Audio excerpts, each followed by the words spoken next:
राग कल्याण महला चौथा। राम गुर पारस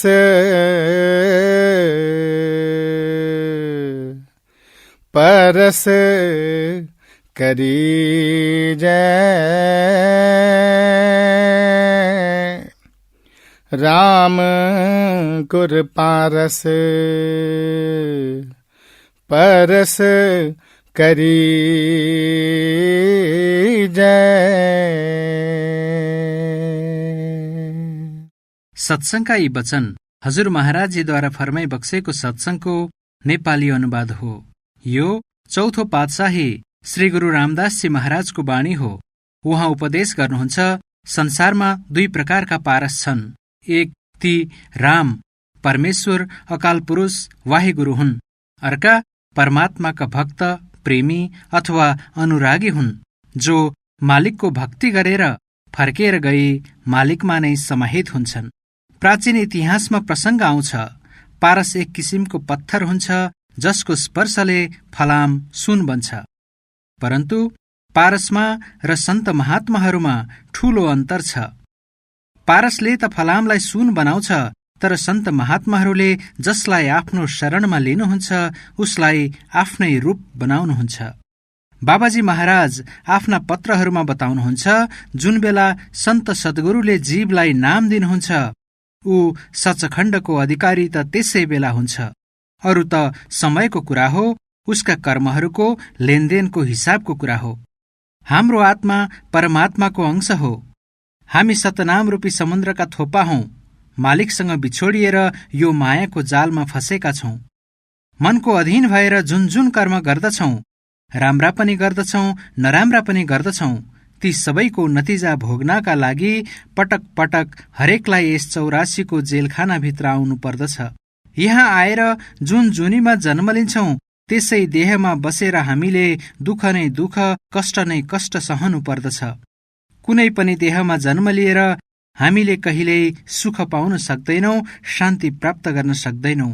यदि मनुष्य जुनीमा जन्म लिएर पनि हामीलाई कहिल्यै सुख र शान्ति प्राप्त भएन भने विचार गरेर हेरौं, अरू कुन जुनीमा बसेर हामीले सुख हासिल गर्न सक्दछौं, शान्ति प्राप्त गर्न सक्दछौं। महात्मा उपदेश गर्नुहुन्छ, जबसम्म हाम्रो आत्मा फर्केर परमात्मामा समाहित हुँदैन तबसम्म हाम्रो जन्म मृत्युका दुःखहरूबाट, देहका बन्धनहरूबाट कहिल्यै पनि छुटकारा हुनै सक्दैन। अनि आत्मा यदि फर्केर परमात्मामा समाहित हुन सक्दछ भने त्यो केवल गुरुमुखहरूद्वारा हुन सक्दछ। साधु सन्त महात्माहरूले बताएको उपदेशमा हिँडेर हुन सक्दछ। किनकि जो गुरुमुखहरू हुन्छन् उनीहरू मालिकको भक्ति गरेर मालिकमा लीन भएका हुन्छन्। गुरु अर्जुन देवजी भन्नुहुन्छ, हर का सेवक सो हर जेहा, भेद न जानो मानस देहा। जो मालिकका भक्त र प्रेमी हुन्छन् उनीहरू परमात्माको भक्ति गरेर परमात्माकै रूप बनेका हुन्छन्। उनीहरूमा र परमात्मामा कुनै अन्तर अथवा भेद हुँदैन। उनीहरूको र परमात्माको के सम्बन्ध हुन्छ? उहाँ भन्नुहुन्छ, जिउ जल तरंग उठे बहो भाँति, फिर सलले सलल समाइन्दा। समुद्रको पानीमा 2-4 मिनेटका लागि एउटा लहर उठ्छ, फेरि त्यो लहर फर्केर समुद्रमा नै समाहित हुन्छ। त्यो लहरको समुद्रसँग जुन सम्बन्ध हुन्छ, मालिकका भक्त र प्रेमीहरूको मालिकसँग त्यही सम्बन्ध हुन्छ। यदि हामीले कुनै वस्तु लहरलाई सुम्पियौं भने लहरले त्यसलाई सँगै लगेर समुद्रमा नै समाहित हुन्छ। गुरु रामदासजी सम्झाउनुहुन्छ, सन्त महात्मा परमात्मा वा सतनाम रूपी समुद्रका लहर हुन्छन्।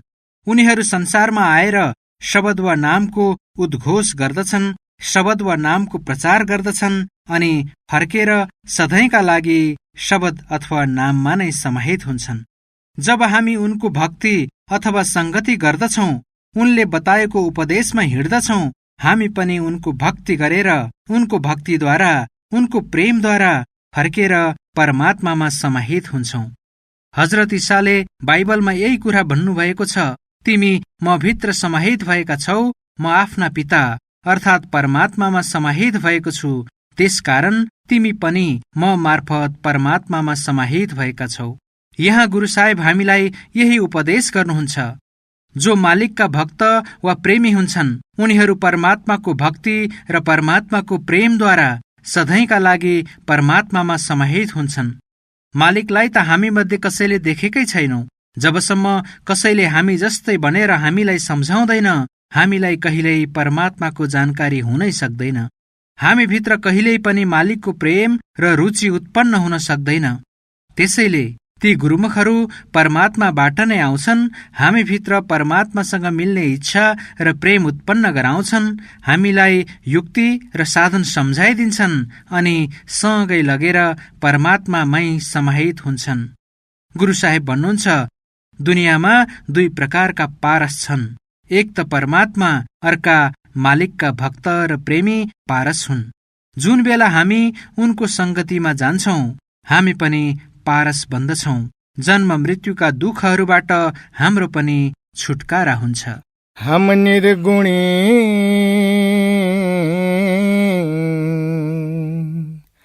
मनोर अत फीके मिल सतगुर पारस की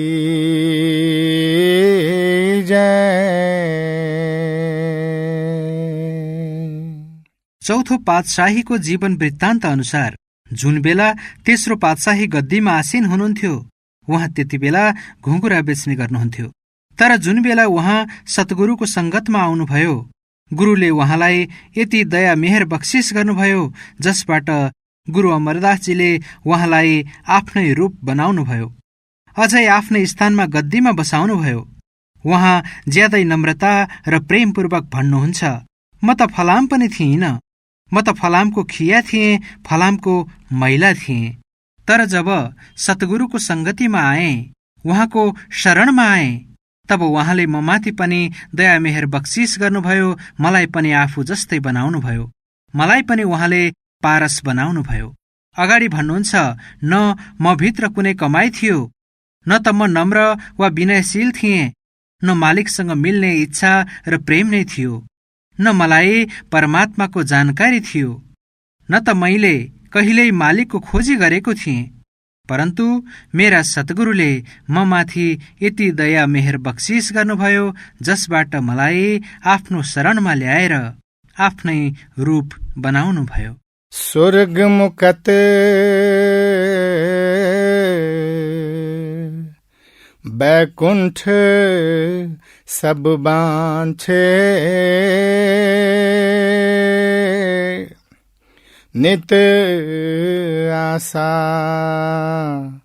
आस करी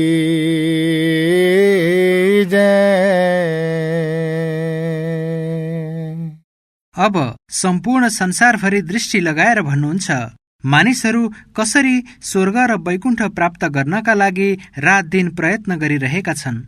मानिसहरू रात दिन यिनै चीजहरू प्राप्त गर्ने युक्तिहरू सोचिरहेका छन्। कोही जप तप गर्दछन्, कोही पूजा पाठ गर्दछन्, कोही दान दक्षिणा गर्दछन्, कोही घरबार छोडेर जंगल र पहाडहरूमा लुकेर बस्दछन्।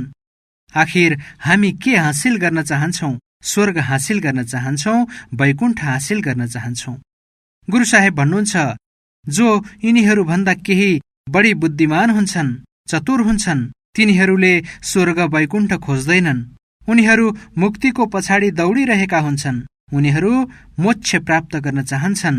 उनीहरू जन्म मृत्युका दुःखबाट छुटकारा हासिल गर्न चाहन्छन्। परन्तु जो मालिकका भक्त हुन्छन्, प्रेमी हुन्छन्, जसभित्र मालिकसँग भेट्ने रुचि हुन्छ, प्रीति, विरह, छटपटी, प्रेम हुन्छ, के उनीहरू परमात्मासँग मुक्ति माग्दछन्, वैकुण्ठ माग्दछन्? उनीहरू मालिकसँग के माग्दछन्? अगाडि बताउनुहुन्छ। हर दर्शन के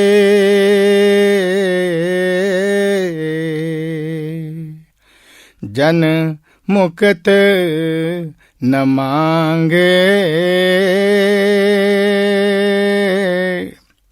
मिले दर्शन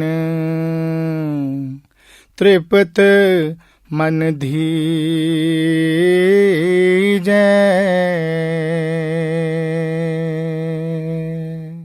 उहाँ भन्नुहुन्छ, मालिकका भक्तहरूले परमात्मासँग वैकुण्ठ र स्वर्ग त के, मुक्ति पनि माग्दैनन्। उनीहरूका भित्र त मालिकसँग मिल्ने साँचो प्रीति, प्रेम र प्यार हुन्छ। उनीहरू त परमात्मासँग परमात्मालाई नै माग्दछन्। जबसम्म उनीहरूलाई आफ्नो अन्तरमा परमात्माको दर्शन हुँदैन, उनको मनमा कहिल्यै तृप्ति आउन सक्दैन। उनको अन्तरबाट विरह र छटपटी कहिल्यै हट्दैन।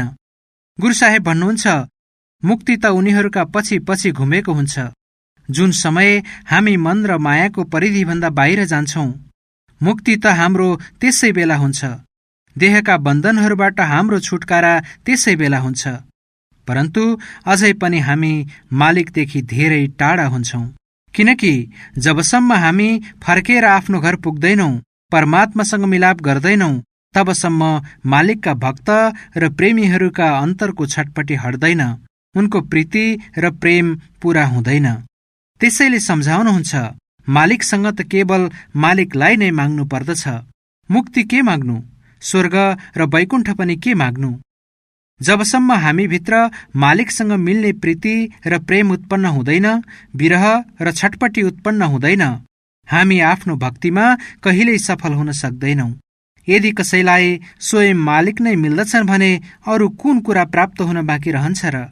हाथीके पाउँमे सबका पाउँ। जसलाई भण्डारी नै मिल्दछ, उसलाई भण्डारको के कमी हुन सक्दछ? जसलाई सृष्टिको सृष्टिकर्ता मिल्दछन्, उनलाई संसार वा संसारका पदार्थहरूको के कमी हुन सक्दछ? अतः गुरु साहेब भन्नुहुन्छ, मालिकसँग मिल्ने साँचो प्रेम, साँचो प्रीति उत्पन्न गर्नुपर्दछ। राबिया बसरी मुसलमानहरूमा एकजना ज्यादै प्रसिद्ध महात्मा थिइन्। उनी आफ्नो कवितामा लेख्छिन्, हे परमात्मा, यदि मेरो वशमा हुन्थ्यो भने यो जुन दोजक अथवा नर्क बनाइएको छ, यसलाई म आगो लगाएर जलाइदिन्थे। हजुरले जुन स्वर्ग अथवा बहिष्ठ बनाउनु भएको छ, यसलाई म समुद्रमा लगेर डुबाइदिन्थे। जसले गर्दा दुनियाँका जीव न त कहिल्यै नर्कको आगोबाट डराएर हजुरको भक्ति गर्ने थिए, न कहिल्यै स्वर्गको आशा राखेरै हजुरको भक्ति गर्ने थिए।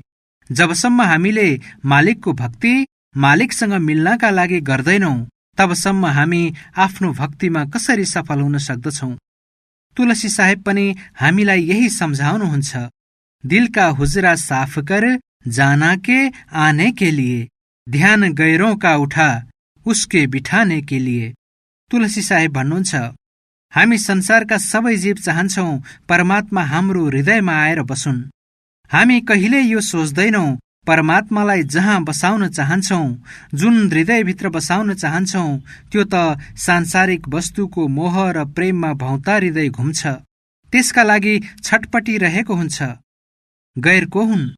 जे जति आँखाले संसारमा देख्छौं सबै गैर हुन्। यी सबैले हाम्रो साथ छोडिदिन्छन्। हामी यिनैको मोह र प्रेममा फसेर परमात्मालाई भुलेका छौं, आफ्नो घरलाई भुलेका छौं, आफ्नो गन्तव्य स्थानलाई भुलेका छौं। त्यसै कारणले उहाँ सम्झाउनुहुन्छ, यदि कोही परमात्मासँग मिल्न चाहन्छ भने उसले यी गैरहरूको मोह र प्रेम छोडिदिनुपर्छ। भित्रबाट यी आफन्त भाइ बहिनीहरूको मोह र प्रेम निकालिदिनुपर्छ अनि हामी भित्र मालिकसँग मिल्ने प्रीति उत्पन्न हुन्छ। मालिकका लागि विरह, छटपटी र प्रेम उत्पन्न हुन्छ। हेर्नुहोस्, हाम्रो कोही सामान्य साथी आफन्त हामीदेखि कहीँ टाढा गए भने हामीलाई रातभर निद्रा पर्दैन। हाम्रा आँखाबाट रात दिन आँसु बग्न थाल्दछ। मालिकको वियोग र प्रेममा हामीले कति रात अनिदो काटेका छौं। हाम्रा आँखामा कति आँसु आएका छन्। के हामीले कहिल्यै आफ्नो मनमा यस्तो विचार गरेका छौं? हाम्रो हृदय त संसारका स्वरूप र पदार्थहरूका लागि छटपटिँदै घुम्दछ अनि हामी मिलाप चाहिँ मालिकसँग गर्न चाहन्छौं। यी दुवै कुरा एकै पटक हुन सक्दैनन्। मन त उही हो, चाहे उसलाई दुनियाँको मोह र प्रेममा फसाउनुहोस्, चाहे मालिकको भक्ति र प्रेममा लगाउनुहोस्।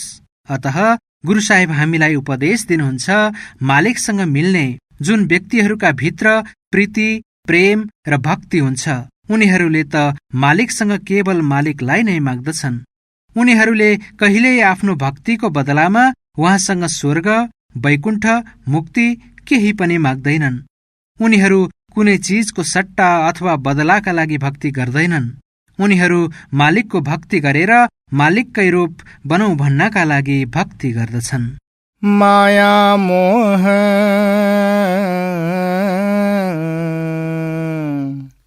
सबल है भारी, मोह कालख दाग लगी जय।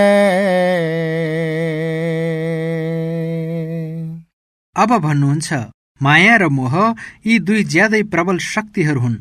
मायाले घेरेर सबैलाई धेरथोर यो मोहको जालमा फसाइदिन्छ।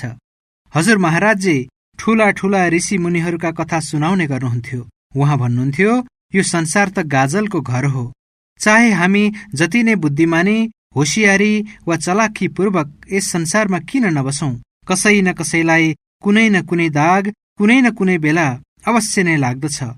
जो मालिकका भक्त र प्रेमी हुन्छन्, जसका भित्र मालिकसँग मिल्ने विरह, छटपटी र प्रेम हुन्छ, उनको संसारमा के दशा हुन्छ अगाडि स्पष्ट पारेर बताउनुहुन्छ।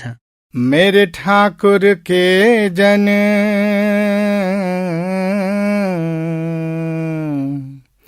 अल्पत है मुक्ते, ज्यों मुर्गाई पंख न भीजे।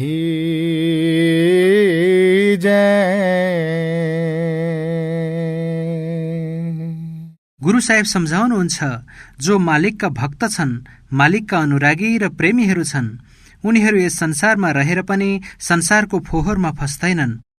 उनीहरू संसारमा यसरी बस्छन् जसरी जल कुखुरा पानीमा बस्छ, जुन बेला उड्छ सुक्खा प्वाखसँग उड्छ। गुरु साहेबले सम्झाउनुको अर्थ हो, हामीले छोरा छोरीहरूलाई छोडेर, घरबार छोडेर जंगल पहाडहरूमा लुक्ने कोसिस गर्नु हुँदैन। समाजमा बस्नु छ, सुरो बनेर बस्नु छ, बहादुर बनेर बस्नु छ। तर समाजमा रहेर पनि समाजका उल्झनमा फस्नु हुँदैन। यस उल्झनबाट हामी तब बस्न सक्दछौं जब हामीले हर बखत उठबस गर्दा, हिँडडुल गर्दा आफ्नो ख्याललाई शब्दसँग जोडेर राख्दछौं, नामसँग जोडेर राख्दछौं। हजुर महाराजजी सम्झाउने गर्नुहुन्थ्यो, संसारमा यसरी बस्नुपर्छ जसरी एक विवाहिता युवती आफ्ना आमा बुबाको घरमा बस्छिन्। उनले आमा बुबाको सेवा पनि गर्छिन्, साथी सङ्गिनीहरूसँग पनि हाँसखेल गर्छिन्, भान्साको कामकाज पनि गर्दछिन्। तर उनी आमा बुबाको घरमा बस्दा बस्दै पनि आफ्ना पतिलाई कहिल्यै भुल्दिनन्। उनको मन सधैँ आफ्ना पतिमा, पतिको भक्तिमा, पतिको प्रेममा नै लीन रहन्छ। हाम्रा पति को हुन्?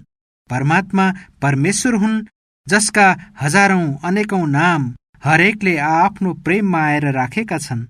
गुरु नानक साहेब भन्नुहुन्छ, जैसे जलमे कमल निरालम, मुर्गाई नैसाणे, सुरत शब्द भवसागर तरिए, नानक नाम बखाणे। जसरी जल कुखुरा पानीमा बस्छ, जब उड्छ सुक्खा प्वाखसँग उड्दछ। कमलको फूलका जराहरू पानीमा नि हुन्छन्, फूल पानीभन्दा बाहिर हुन्छ। उसै गरी हामी संसारको कामकाज गर्दा गर्दै आफ्नो सुरतलाई शब्दसँग जोडेर भवसागरदेखि पार हुनु छ। जंगल पहाडहरूमा जानाले हामी भित्र मालिकसँग मिल्ने कुनै विशेष रुचि र प्रेम उत्पन्न हुँदैन। त्यहाँ गएर पनि हाम्रो पेटलाई भोजनको आवश्यकता पर्दछ, हाम्रो शरीरलाई कपडाको आवश्यकता पर्दछ र बस्नका लागि हामीलाई कुनै घर वा झुप्राको आवश्यकता पर्दछ। यस्तै आवश्यकताहरू हामीलाई संसारमा पनि परिरहेकै हुन्छन्। अनि त्यहाँ गएर हामीबाट कुन चीज छुट्दछ? यदि हामी आफ्नो कमाई छोड्छौं भने संसारका मानिसहरूका सामुन्ने हात थाप्नु पर्दछ। सादा वस्त्र उतारे पनि गेरु वस्त्र पहिरिन्छौं। आफ्नो घरको आश्रय छोडेर अर्काका घर र आश्रमहरूको आश्रय लिनुपर्छ। त्यहाँ गएर हामी कुन चीज छोड्छौं? इच्छा र तृष्णाहरू पहिले जस्तै हाम्रो मनभित्र दबेर बसी नै रहन्छन्। जुन बेला फिर्ता आएर फेरि हामीले समाजको सामना गर्नु पर्दछ, हाम्रो मनले हामीलाई त्यसै गरी औँलामा नचाउन थाल्दछ। त्यसैले महात्मा सम्झाउनुहुन्छ, समाजमा बस्नुपर्छ, सुरो बनेर बस्नुपर्छ, बहादुर बनेर बस्नुपर्छ, तर समाजमा रहेर पनि आफ्नो ख्याललाई शब्द वा नामसँग जोडेर राख्नुपर्छ। चन्दन बास भुयङ्गम बेडी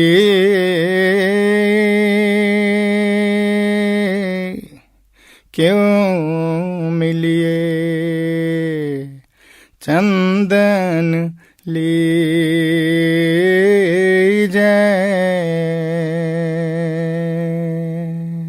अब गुरु साहेब ज्यादै सुन्दर उदाहरण दिनुहुन्छ। चन्दनका रुखहरू अत्यन्तै सुगन्धित हुन्छन्, तिनका भित्र एकदम चिसो हुन्छ। विषालु साँपहरूलाई ती रुखहरूको बास्ना राम्रो लाग्दछ, त्यसको चिसो पनि ज्यादै मन पर्दछ। त्यसैले गर्दा ती साँपहरू चन्दनका रुखको वरिपरि बेरिएर रहन्छन्। उहाँ भन्नुहुन्छ, यदि हामीले चन्दनको काठ प्राप्त गर्नु छ भने त्यसलाई कसरी हासिल गर्न सक्दछौं, किनकि चन्दनको रुखमा त ज्यादै विषालु साँप बेरिएर बसेका हुन्छन्। अत जबसम्म ती साँपहरू समातिँदैनन्, मारिँदैनन्, हामीले त्यो काठलाई कसरी प्राप्त गर्न सक्दछौं?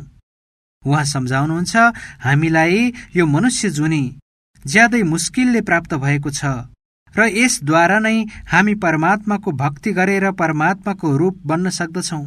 परन्तु यसका भित्र पनि एउटा साँप वरिपरि बेरिएर बसेको छ। त्यो कुन साँप हो? त्यो हाम्रो मन हो। यसले हामीलाई कहिले काममा फसाइदिन्छ, कहिले क्रोधमा फसाइदिन्छ, कहिले लोभ, मोह र अहंकारमा फसाइदिन्छ। जब यो मन हामीमाथि यसरी हावी हुन्छ भने हामीले मनुष्य जुनीमा बसेर परमात्माको भक्ति कसरी गर्न सक्दछौं? परमात्माको खोजी कसरी गर्न सक्दछौं? परमात्मासँग मिलाप कसरी गर्न सक्दछौं?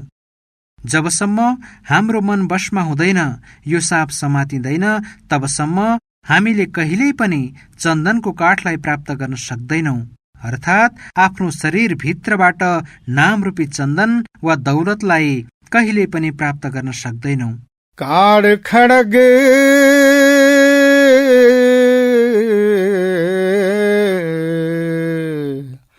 गुर ज्ञान करारा बिख छेद छेद रस पी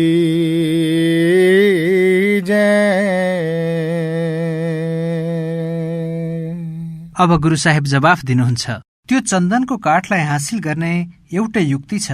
हामीले हातमा तरबार लिएर त्यो साँपलाई टुक्रा टुक्रा पारिदिनुपर्छ, साँपको रोकावट बाटोबाट हटाइदिनुपर्छ। फेरि हामीले इच्छा गरे अनुसार चन्दनको काठ प्राप्त गर्न सक्दछौं। यसै प्रकार हामी देहमा बसेर परमात्माको भक्ति गर्न चाहन्छौं, परमात्मासँग मिल्न चाहन्छौं भने हामीले के गर्नु पर्दछ? गुरुमुखहरूका संगतमा जानु पर्दछ, साधु सन्त महात्माहरूको संगत र भक्ति गर्नु पर्दछ। उहाँहरूले हाम्रा हातमा कुन तरबार दिनुहुन्छ? शब्द वा नामको तरबार दिनुहुन्छ। यो शब्द वा नामको तरबारद्वारा नै हामीले मनलाई वशमा पार्न सक्दछौं, मनरूपी रोकावटलाई बाटोबाट हटाउन सक्दछौं। फेरि जे जति खजाना परमात्माले हाम्रो देह वा शरीरभित्र राख्नु भएको छ, हामीले ती चीजमाथि अधिकार प्राप्त गर्न सक्छौं अनि ती चीज प्राप्त गरेर हामी बादशाह बन्दछौं। हाम्रो जन्म मृत्युका दुःखहरूबाट छुटकारा हुन्छ। गुरु साहेबका उपदेशको अर्थ हो, आत्मा र परमात्माका बीच यदि कुनै रोकावट वा पर्दा छ भने त्यो केवल हाम्रो मनको रोकावट हो, त्यो केवल हाम्रो मनको पर्दा हो। जबसम्म हामीले आफ्नो मनको रोकावट हटाउँदैनौं, कहिल्यै पनि आफूभित्र परमात्मालाई पाउन सक्दैनौं, चाहे परमात्मा हामी सबैका भित्र विराजमान भएकै किन नहुन्। संसारभरका सम्पूर्ण जीवले आफ्नो बुद्धि अनुसार हजारौं तरिका र युक्तिहरूद्वारा यो मनलाई वशमा पार्ने कोसिस गर्दछन्।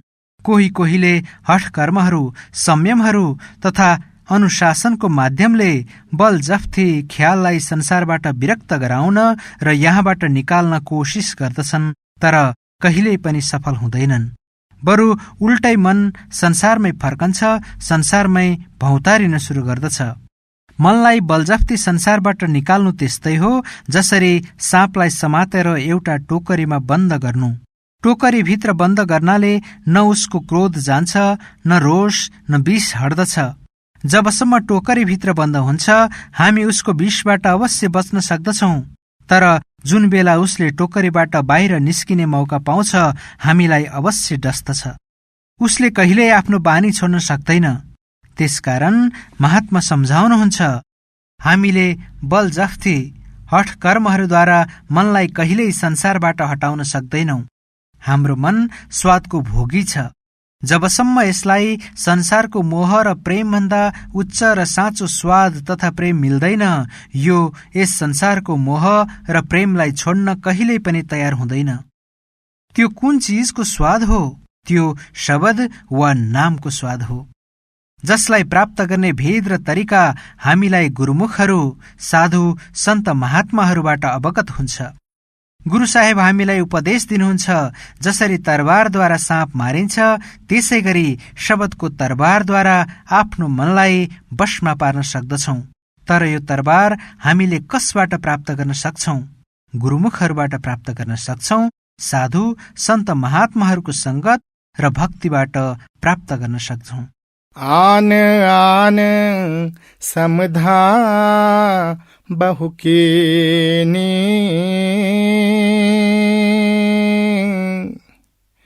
पल बैसंतर भसम करी जय।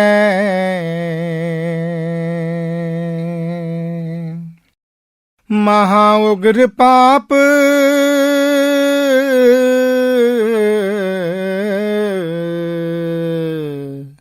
साकत नर कीने,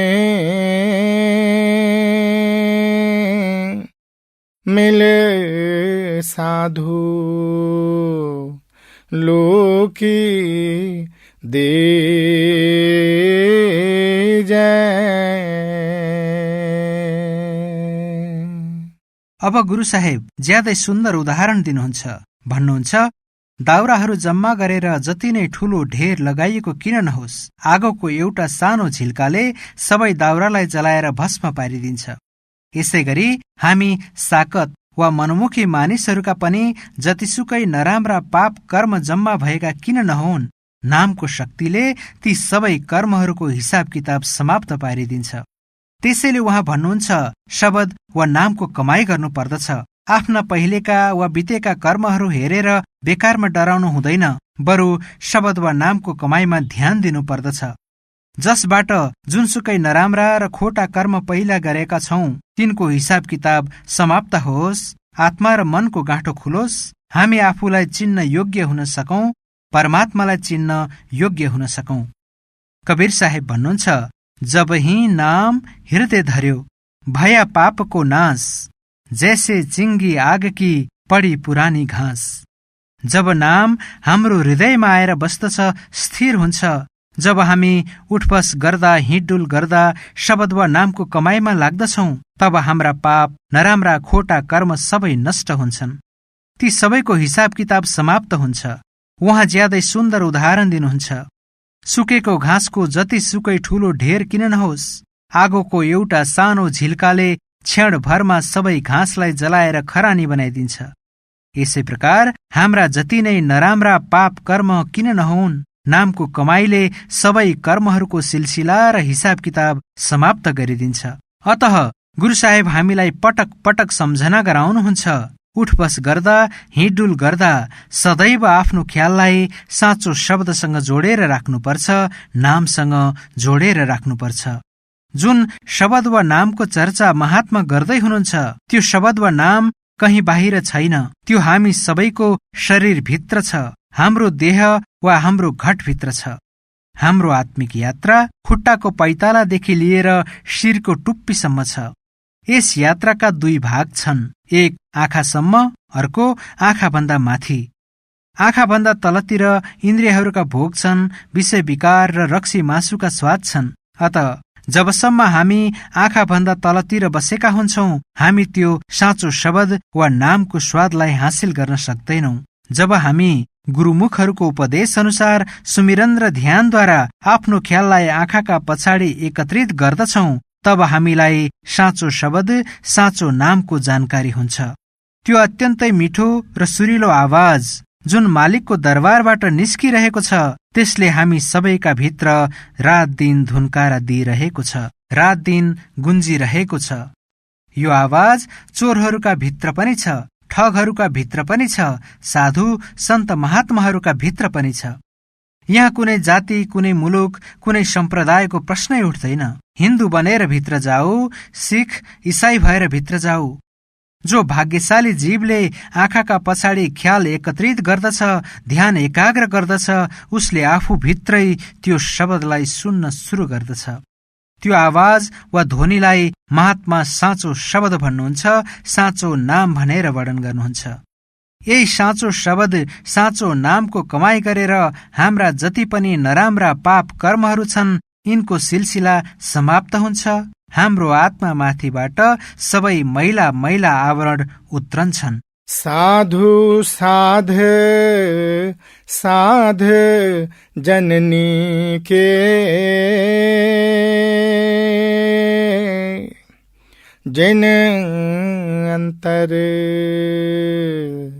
नाम धरी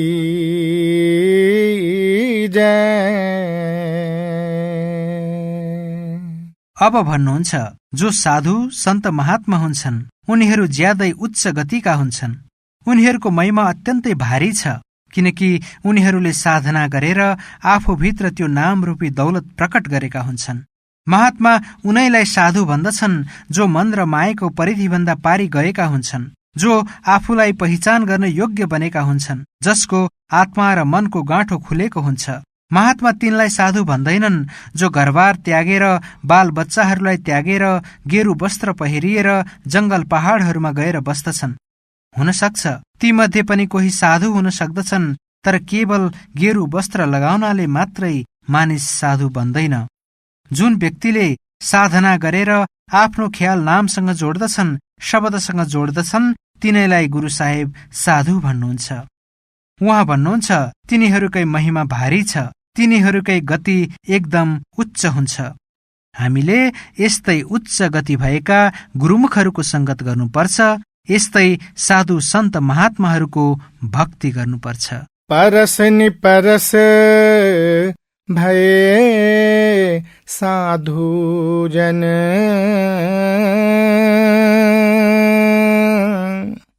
जन हर भगवान दिखी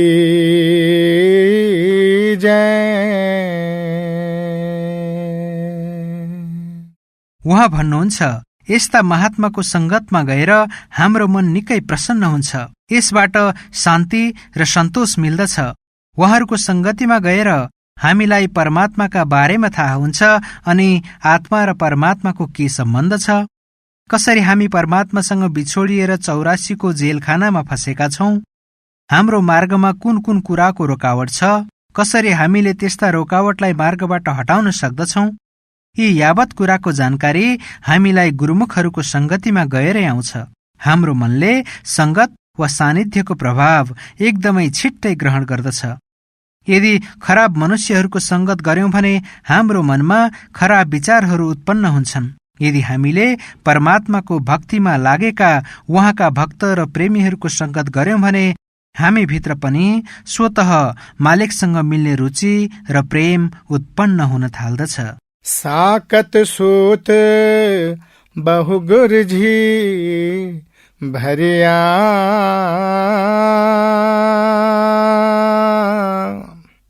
क्यों कर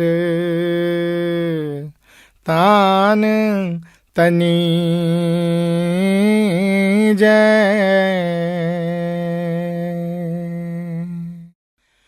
तंत सूत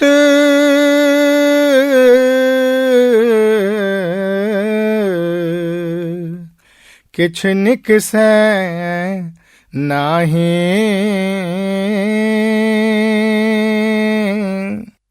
साकत संग न की जय।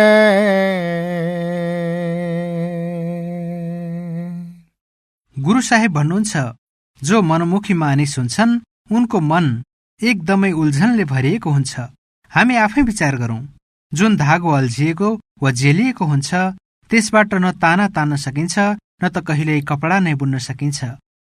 यसै प्रकार जुन मनमुखीहरूको मन हुन्छ त्यो त सम्पूर्ण संसारभरि फैलिएको हुन्छ। विषय विकारहरू, रक्सी मासुहरू, इन्द्रियका भोगहरू, धर्म, सम्प्रदाय र मुलुकहरूका झगडामा अल्झिएको हुन्छ। उनको संगति र सानिध्यमा गएर हाम्रो ध्यान कसरी परमात्माको भक्तितर्फ जान सक्दछ? किनकि जस्तो सम्पर्क र संगत गर्दछौं त्यस्तै विचार हाम्रो मनमा उत्पन्न हुन थाल्दछ। साकत नर प्राणी सत भूखे, नित भूखन भूख करिजे, धावत धाए धावे प्रीत माया, लख कोसनको बिथ दिजे। जो मनमुखी मानिस हुन्छन् उनीहरूको मनमा त कहिल्यै पनि धैर्य र सन्तोष हुँदैन। परमात्माले उनीहरूलाई जति नै दिनुभए पनि उनीहरू सदैव सांसारिक इच्छा र तृष्णाहरू मालिकका अगाडि पेश गरि नै रहन्छन्। उनीहरू सदैव संसारका स्वरूप र पदार्थहरूका लागि भौतारिँदै रहन्छन्। गुरु साहेब भन्नुहुन्छ कि यस्ता व्यक्तिहरूको कहिल्यै संगत र भक्ति गर्नुहुन्छ?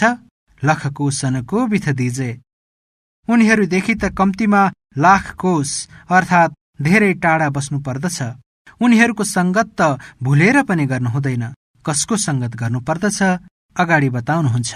सतगुर साध संगत है नेकी, मिल संगत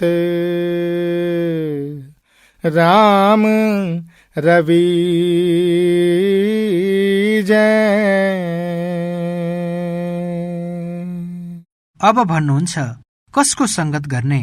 गुरुमुखहरूको संगत गर्नुपर्छ, सतगुरुको संगत गर्नुपर्छ, साधु सन्तको संगत गर्नुपर्छ। आफू स्वयंलाई सत्संगमा राख्नुपर्छ, किनकि राम र विजय सत्संगमा गएर मालिकको सम्झना आउँछ। मालिकको भक्तितर्फ हाम्रो ख्याल जान्छ, विषय विकारहरूबाट हाम्रो ख्याल निस्कन्छ। कबीर साहेब भन्नुहुन्छ, कबीर संगत साधकी जौकी भूसी खाए, खीर खाण भोजन मिले, साकत संग न जाए। यदि मालिकका भक्त र प्रेमीहरूको संगतिमा गएर हामीलाई सुक्खा रोटीको टुक्रा नै चपाउनु पर्यो भने पनि त्यो मनमुखीहरूको संगतिमा गएर खीर, हलुवा र स्वादिष्ट व्यञ्जन खानुभन्दा लाख गुणा असल हुन्छ। किनकि एक घडी आधी घडी आधी हूँ से आध, कबीर संगत साधकी कटे कोट अपराध। एक घडी आधा भन्दा पनि आधा घडी जुन मालिकका भक्त र प्रेमीहरूको संगत गर्दछौं त्यसबाट हाम्रो मनका हजारौं प्रकारका बहकाव, भ्रम र संकल्पहरू हट्दछन्।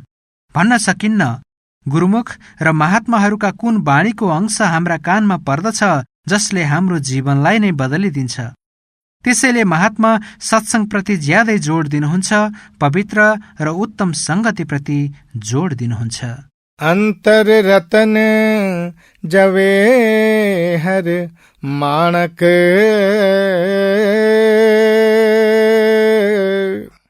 गुर कृपाते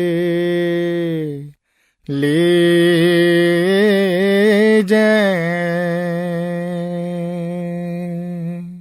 अब जुन शब्द वा नामको यति महिमा छ उहाँ सम्झाउनुहुन्छ त्यो शब्द वा नाम कहाँ छ? के उसको खोजी गर्नका लागि मनुष्यलाई जंगल पहाडहरूतर्फ दौडिनु पर्दछ, वा मन्दिर, मस्जिद, गुरुद्वाराहरूमा खोज्नुपर्छ, वा ग्रन्थ शास्त्रहरू पढ्न सुरु गर्नुपर्छ? गुरु साहेब भन्नुहुन्छ, अन्तर त्यो नाम कहीँ बाहिर छैन, हाम्रो शरीरभित्र छ, हाम्रो देहभित्र छ। यदि कुनै चिज हाम्रो घरभित्र हराएको छ भने त्यसलाई घरभित्रै खोज्यौं भने पाउन सक्दछौं। यदि बाहिर खोज्न थाल्यौं भने हामी त्यसलाई कसरी प्राप्त गर्न सक्दछौं? फेरि भन्नुहुन्छ, त्यो नाम रत्न हो, हीरा र मोती हो, अझै यिनीभन्दा पनि मूल्यवान हो। रत्न र हीरा मोती जति नै मूल्यवान भए पनि आखिर नाशवान वस्तु नै हुन्। महात्माहरू त हामीलाई सम्झाउनका लागि यी बाहिरी वस्तुहरूका उपमा दिनुहुन्छ। त्यसैले उहाँहरू अमूल्यभन्दा अमूल्य चीजहरूको उपमाद्वारा हामीलाई सम्झाउने गर्नुहुन्छ। अनेकौं पटक यसलाई अमूल्य र अनमोल पनि भन्नुहुन्छ। यसको भाव के हो भने कुनै पनि धन सम्पत्ति संसारका कुनै पनि खजानाले त्यो नामको मूल्य चुक्ता गर्न सक्दैन। तर त्यो नामको दौलत कहाँ मिल्दछ? गुरु कृपा ते लिजे। जुन बेला गुरुको कृपा हुन्छ, परमात्माको दया मेहर र बक्सिस हुन्छ अनि हामीलाई यसको प्राप्तिको तरिका र साधनबारे जानकारी हुन्छ अनि हाम्रो ख्याल त्यो शब्दसँग जोडिन्छ, त्यो नामसँग जोडिन्छ। मेरा ठाकुर बड्डा बड्डा है स्वामी, हम क्यों कर मिले मिली जाए। सबै कुरा वर्णन गरेर उहाँ भन्नुहुन्छ, परमात्मा एकदम महान, उच्च र निर्मल हुनुहुन्छ। उहाँ सचखण्डको निवासी हुनुहुन्छ। हामी संसारका जीव एकदम तल्लो अवस्थामा छौं। हामी भित्र धेरै मैलो छ। हामी मायाको जालमा फँसेका छौं। न हामीभित्र कुनै गुण छ, न त हामीमा कुनै खुबी छ। हामी धेरै तल छौं। परमात्मा अति धेरै माथि हुनुहुन्छ।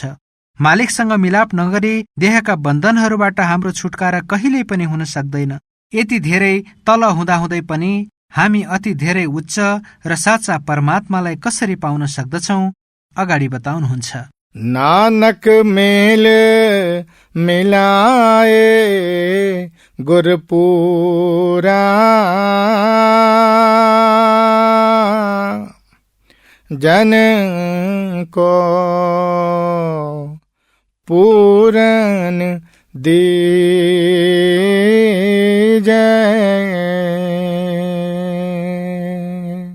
धेरै तल र मैलो भए पनि हामी परमात्मासम्म पुग्न सक्दछौं, परमात्मासँग मिल्न सक्दछौं।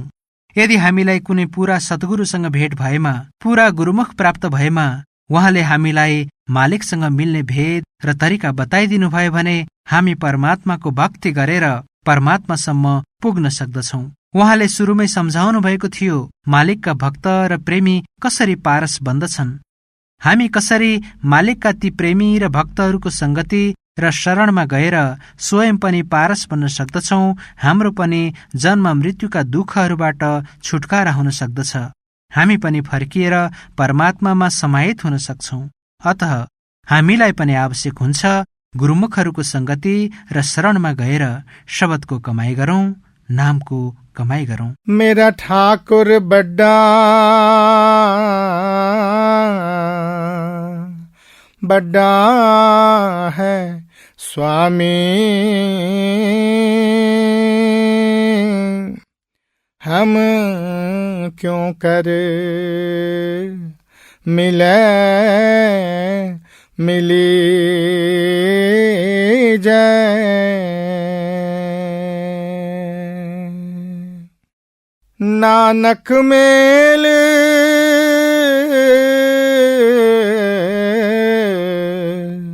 मिलाए गुरपुरा,